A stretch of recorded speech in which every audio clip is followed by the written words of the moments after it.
Bueno, buenas tardes desde Colombia y pues muy buenas tardes en todas las partes que nos estén pues, oyendo.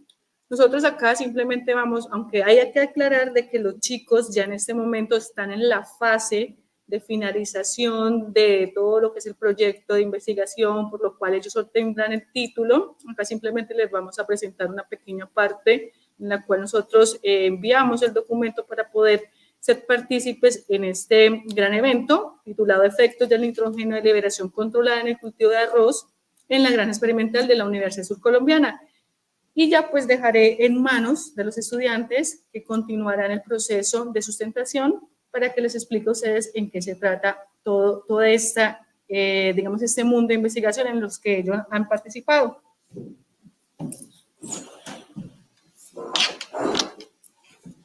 Bueno, buen día para todos.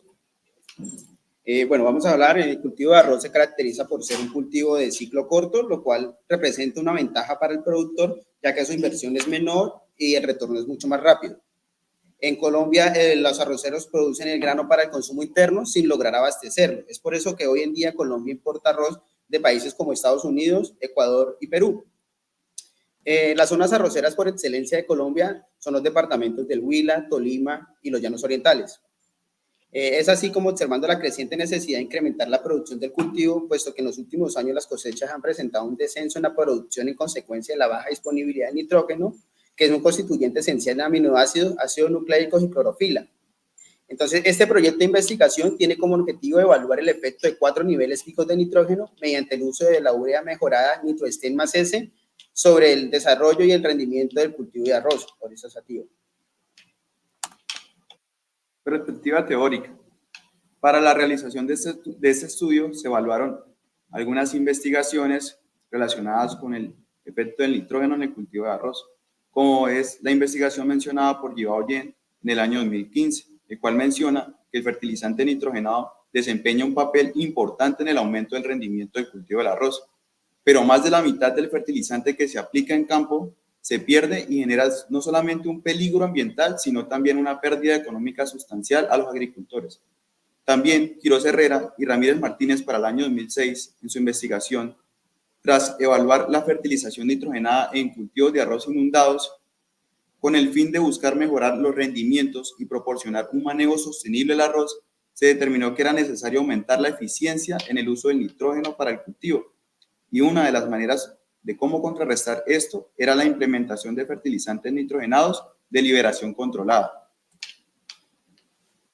En este caso, el fertilizante nitrogenado de liberación controlada que se utilizó fue la urea Nitrosten más S, que se compone de un 40% de nitrógeno y 6 partes de azufre, la cual es un fertilizante nitrogenado recubierto con N-butil tiofosfórico y tiamina, que es un inhibidor de la enzima ureasa.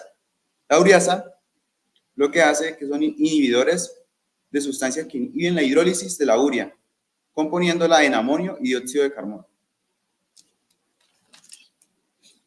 La zona de estudio de esta investigación fue la Granja Experimental de la Universidad Surcolombiana, cual se encuentra ubicada en el municipio de Palermo, a 15 minutos de la ciudad de Neiva, capital del departamento del Huila.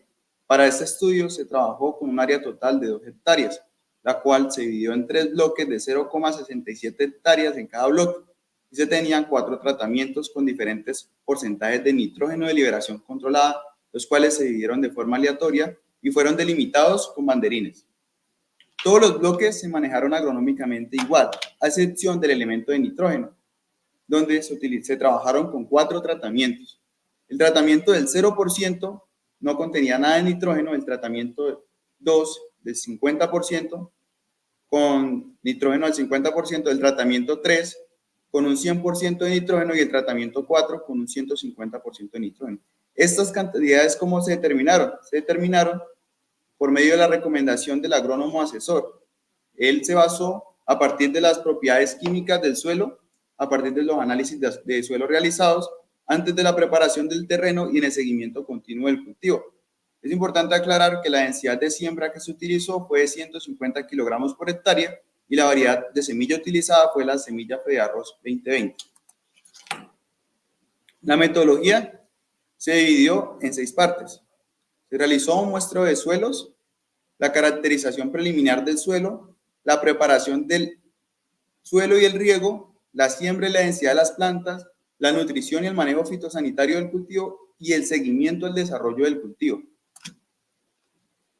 Para el muestreo del suelo se evaluaron 36 muestras del suelo, las cuales se dividieron en los 3 bloques ya establecidos. Esas 36 muestras o esos 36 puntos de aforo de muestreo se obtuvieron por medio de un algoritmo en R y se georreferenciaron. Ya la caracterización preliminar del suelo se llevó a cabo en el laboratorio de la Universidad Surcolombiana, donde se determinaron las características físicas y químicas de los suelos previamente extraídos. Para la preparación y adecuación del suelo y el riego en el terreno donde se sembró, se utilizó maquinaria de labranza secundaria, como lo fue la rastra, la microniveladora Lampley y también para realizar los caballones la taipa.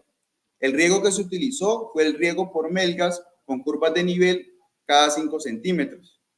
Posteriormente a esto se realizó la siembra y la densidad de las plantas. La siembra se realizó con la sembradora Montana de 17 surcos, previamente calibrada para una densidad de siembra de 150 kilogramos por hectárea, y la semilla utilizada fue la ya mencionada de arroz 2020. Ya la nutrición y el manejo fitosanitario del cultivo se realizaron 5 fertilizaciones durante el desarrollo del cultivo, siguiendo las recomendaciones del agrónomo asesor y utilizando la urea nitrosten más S con el fin de evaluar el nitrógeno de liberación controlada en el cultivo. Por último, se realizó el seguimiento del desarrollo del cultivo.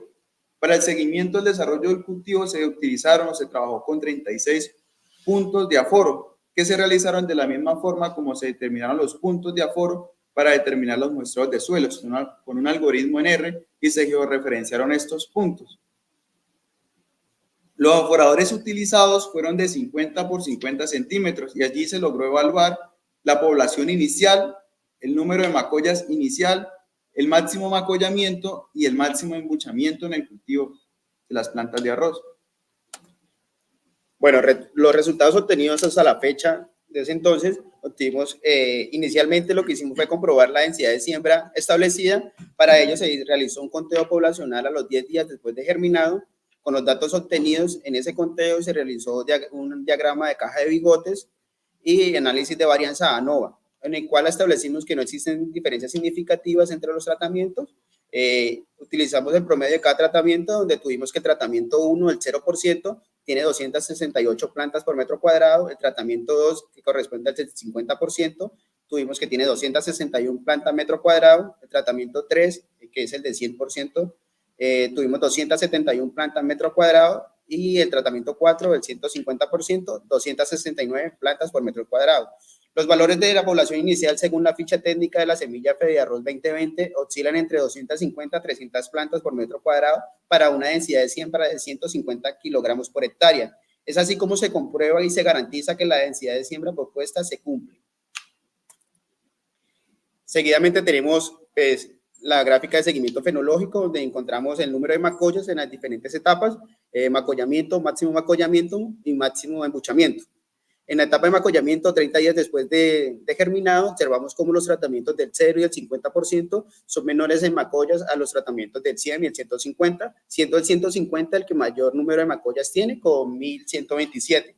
En la etapa de máximo macollamiento, 38 días después de germinado, observamos que todos los tratamientos continúan aumentando sus macollas, pero en este caso ya el tratamiento 4, que es de 150, ya no es superior al del 100%.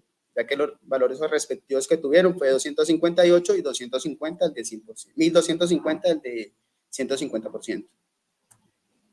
Para el máximo embuchamiento, 75 días después de germinado, tenemos que el conteo se realizó en 2 sesiones con una diferencia de 10 días, debido a que los tratamientos del 0 y el 50% aceleraron su ciclo fenológico. En esta etapa, las macollas inician a disminuir en los 4 tratamientos, pero es en el del 150 el que tiene la mayor disminución. Bueno, con el fin de establecer qué diferencia había entre los tratamientos, que se realizó el análisis ANOVA y un test de Fisher, en donde establecimos que los tratamientos del 100 y el 150% no tienen diferencias significativas en las etapas de macollamiento y máximo macollamiento. Sin embargo, En la etapa de máximo embuchamiento, los tratamientos del 50 y el 150 no tienen diferencia significativa. Esto se debe a un posible exceso de nitrógeno, bueno, un posible no, es por el exceso de nitrógeno que tiene este tratamiento y pues puede haber toxicidad en el cultivo. En el seguimiento de alturas de cada etapa fenológica, en macollamiento, máximo macollamiento y máximo embuchamiento. Observamos cómo los tratamientos del 0 y el 50% son de menor altura, sin embargo, también se evidencia que el tratamiento de mayor altura pues, es el 100%. Durante todo el proceso, todos los tratamientos tienen diferentes alturas, pero conservan el mismo patrón de crecimiento, siendo el 0% el de menor tamaño y el 100% el más alto. Como mi compañero lo ha venido mencionando, se realizó análisis ANOVA y test de Fischer con el fin de comprobar si existían diferencias significativas entre los proyectos en la etapa fenológica, con todos los tratamientos, y se determinó que sí existían diferencias significativas, no solamente en los tratamientos, sino en la etapa fenológica del cultivo. Con el test de Fischer se logró comprobar que existían diferencias significativas, y esto se debe a que el nitrógeno está directamente relacionado con el crecimiento de las plantas. Es por esto que se logra apreciar que el tratamiento del 0 y el 50% es mucho más, las plantas son mucho más pequeñas y presentan menor altura que los tratamientos del 100 y el 150%. En el tratamiento del 150% se presenta un efecto contraproducente porque las plantas presentan menor alturas que en el tratamiento del 100%.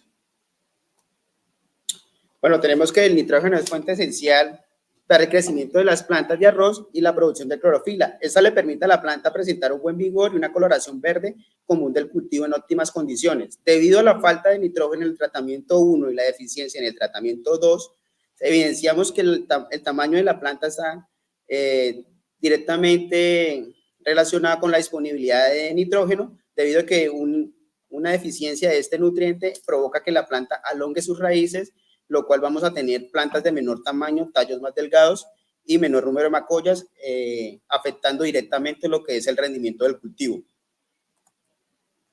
Es importante resaltar que la cantidad de nitrógeno disponible para la planta es fundamental para generar macollas en el cultivo de arroz, ya que mediante la estimulación y proliferación de yemas axilares, que son estructuras ubicadas en el entrenudo de la hoja, y estas pueden generar ramificaciones en el tallo principal. Es por esto que se aprecian diferencias significativas en cuanto a la producción de macollas en todos los tratamientos. También es importante aclarar que una cantidad disponible de nitrógeno en exceso, como ya lo mencionó mi compañero, como ocurre en el tratamiento 4, provoca toxicidad en la planta y esa empieza a reducir la cantidad de macollas significativamente.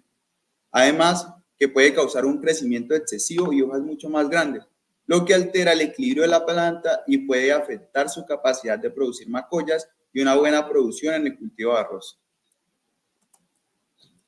También se logró apreciar que el comportamiento fenológico y la generación de macollas en la planta se ve afectada en cuanto a la disponibilidad de nitrógeno, donde el tratamiento 1 y 2, debido a la falta y la deficiencia de nitrógeno, aceleraron sus procesos fenológicos, adelantándose en 10 días a los tratamientos 3 y 4 en las etapas de máximo embuchamiento. Esto se debe al estrés nutricional en que se encuentra sometido el cultivo, lo cual hace que una falta de este nutriente esencial, que es el nitrógeno, genere una incapacidad en la planta de producir energía, células y energía, lo que eventualmente la vuelve vulnerable a una senescencia prematura. Entonces ella como respuesta lo que hace es generar sus semillas para perpetuar la especie. Muchísimas gracias. Este es el avance de las referencias y este es nuestro avance en nuestro proyecto de investigación para optar